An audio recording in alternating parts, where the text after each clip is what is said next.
ഓം ശ്രീകൃഷ്ണാർപ്പണമസ്തു. എല്ലാവർക്കും നമസ്കാരം. ഉണ്ണികൃഷ്ണൻ മനസ്സിൽ കളിക്കുമ്പോൾ ഉണ്ണികൾ വേറെ വേണമോ മക്കളായി?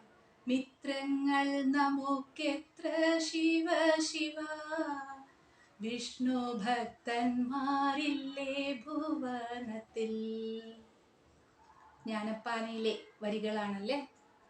1547 മലപ്പുറം ജില്ലയിൽ പെരിന്തൽമണ്ണയ്ക്കടുത്ത് പൂന്താനം ഇല്ലത്തിൽ ജനിച്ച മഹാകവി.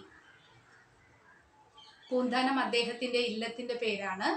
അദ്ദേഹത്തിന്റെ പേര് എവിടെയും പരാമർശിക്കുന്നതായി കണ്ടിട്ടില്ല. ജ്ഞാനപ്പാനയ്ക്ക് പുറമെ ധാരാളം കാവ്യങ്ങൾ അദ്ദേഹം രചിച്ചിട്ടുണ്ട്. സന്ധാന ഗോപാലം, ഭാഷ കർണാമൃതം എന്നിവ അതിൽ വളരെ പ്രസിദ്ധങ്ങളായിട്ടുള്ളവയാണ്. ചെറിയ പ്രായത്തിൽ തന്നെ അദ്ദേഹം വിവാഹിതനാവുകയാണ്. പക്ഷേ കുഞ്ഞുങ്ങൾ ഉണ്ടായിരുന്നില്ല എന്നുള്ളതാണ്. സന്താന ദുഃഖം ഒരുപാട് അദ്ദേഹം അനുഭവിച്ചു എന്നുള്ളതാണ്.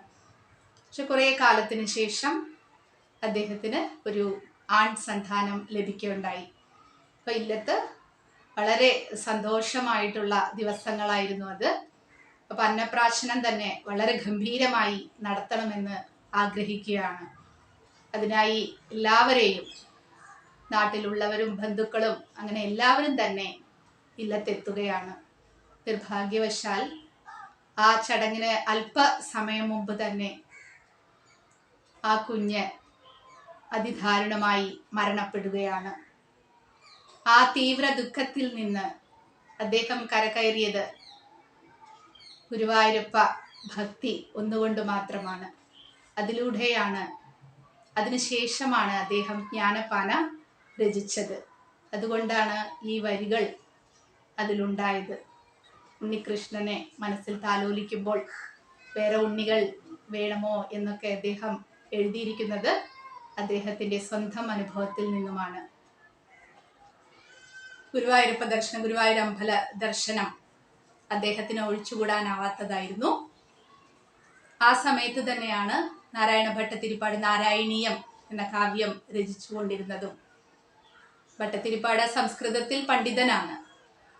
പൂന്താനത്തിന് അത്ര സംസ്കൃത പാണ്ഡിത്യം ഉണ്ടായിരുന്നില്ല. അദ്ദേഹം എല്ലാം മലയാളത്തിൽ തന്നെ എഴുതുമായിരുന്നു. പക്ഷെ എന്തെങ്കിലും വ്യാകരണ തെറ്റുണ്ടോ എന്ന് നോക്കാനായിട്ട് ഭട്ടതിരിപ്പാടിനോട് പറയുകയും അദ്ദേഹം വിമർശിക്കുകയും ചെയ്തിരുന്നു. ധാരാളം തെറ്റുകളുണ്ട് എന്നൊക്കെ പറഞ്ഞുകൊണ്ട്. അമരപ്രഭു എന്ന് ചൊല്ലേണ്ടിടത്ത് മരപ്രഭു എന്നെല്ലാം എഴുതി വച്ചിരിക്കുന്നു എന്ന് ജനമധ്യേ പരിഹസിക്കുകയുണ്ടായി. വളരെ വിഷമത്തോടെ ക്ഷേത്രത്തിന്റെ ഒരു വശത്ത് നിന്ന് ധാരധാരയായി കണ്ണുനീരൊഴുക്കി ഗുരുവായൂരപ്പനെ നോക്കി നിന്നു. ഭഗവാന് അത് സഹിക്കാവുന്നതിലും അപ്പുറമായിരിക്കും അല്ലേ. ഭഗവാൻ എന്തെങ്കിലും വിമർശിച്ചാൽ ഒരു ചെറുപുഞ്ചിരിയോടെ നോക്കിയിരിക്കും.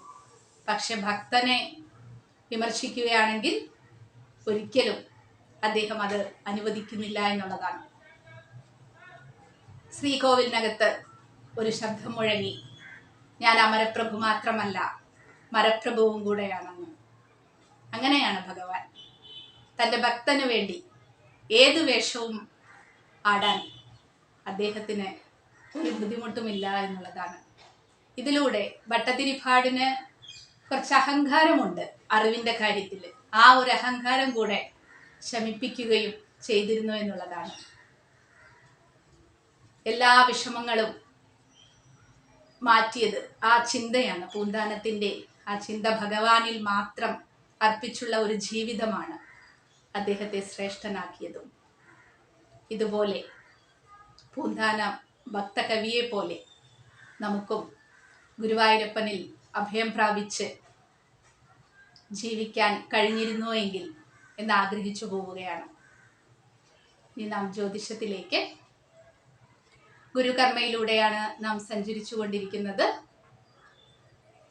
ആ ദോഷങ്ങൾ പേറുന്ന ഗുരുകർമ്മയുടെ ദോഷങ്ങൾ പേറുന്ന നക്ഷത്രങ്ങൾ ഇതിനകം നിങ്ങൾക്ക് പരിചിതമായിട്ടുണ്ടാവും. എന്നാലും ഒരു തവണ കൂടെ പറയുകയാണ്. ഉത്രാടം, മകീര്യം, അത്തം. അഞ്ചാം പാദമാണ് സന്താന കാര്യം സൂചിപ്പിക്കുന്ന ഭാവം എന്ന് പറയുന്നത്. ഗ്രഹം എന്ന് പറയുന്നത് ഗുരുവാണ്. ഗുരുവാണ് സന്താനകാരകനായിട്ട് പറയുന്നത്.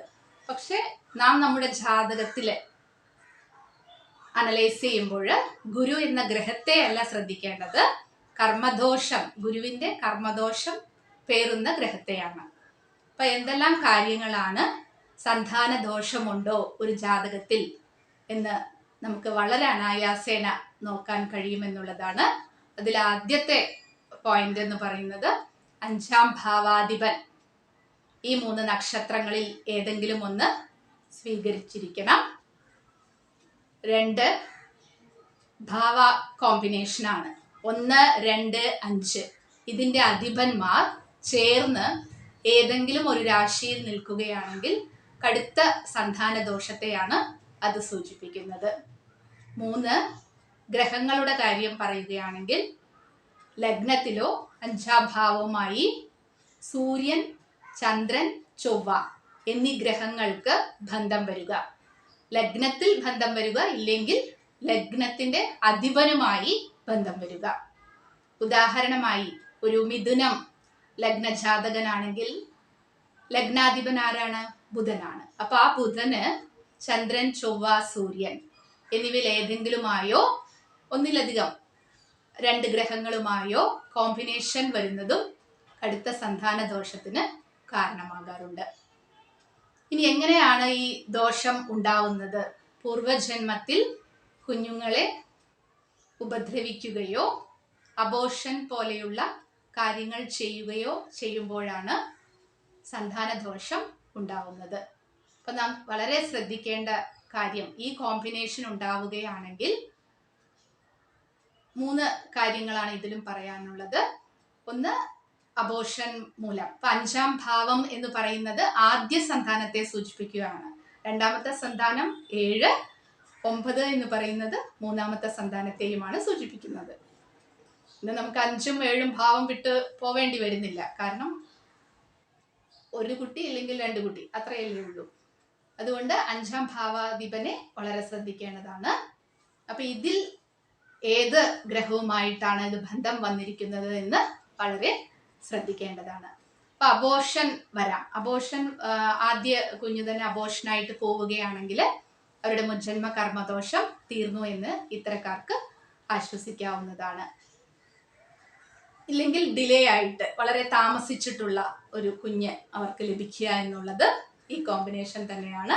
സന്താനം ഉണ്ടാവുന്നില്ല എന്നുള്ളതും ഈ കോമ്പിനേഷനാണ്. അപ്പൊ ഈ 3 ഘടകങ്ങളിൽ ഏതെങ്കിലും ഒന്ന് അവരിൽ വരികയാണെങ്കിൽ അബോർഷനോ സന്താനമില്ലായ്മയോ വളരെ വൈകിയിട്ടുള്ള സന്താനമോ ഉണ്ടാവും എന്നുള്ളതാണ് ഇതിലൂടെ സൂചിപ്പിക്കുന്നത്. വളരെ വിഷമകരമായ അവസ്ഥയാണ് നമുക്ക് ഇന്നുള്ളത്. കാരണം ധാരാളം ഫെർട്ടിലിറ്റി സെന്റേഴ്സ് ആണ്. ഇപ്പൊ ചെന്നൈയിൽ തന്നെ ഇന്റർനാഷണൽ എയർപോർട്ട്, അവിടെ നിന്ന് ഒരു 10 കിലോമീറ്ററിനുള്ളിൽ ഓരോ സ്റ്റോപ്പിലും ഓരോ ഫെർട്ടിലിറ്റി സെന്റർ കാണാൻ കഴിയുന്നത് വളരെ വിഷമകരമായിട്ട് നോക്കി പോവാറുണ്ട്. നമുക്ക് എന്താണ് സംഭവിക്കുന്നത്? നാം എങ്ങോട്ടേക്കാണ് ഓടുന്നത്? എല്ലാം ഒരു പ്രതിസന്ധിയിലാവുകയാണ്. കുഞ്ഞിനെ നാം സൃഷ്ടിക്കുകയാണ് ചെയ്യുന്നത്. അത് പ്രകൃതിയാൽ ഉണ്ടാവേണ്ടതല്ലേ എന്നെല്ലാം തോന്നിപ്പോകുന്നു. കൂടുതൽ വിശദാംശങ്ങളിലേക്ക് നമുക്ക് അടുത്ത വീഡിയോയിൽ കാണാം. നന്ദി, നമസ്കാരം.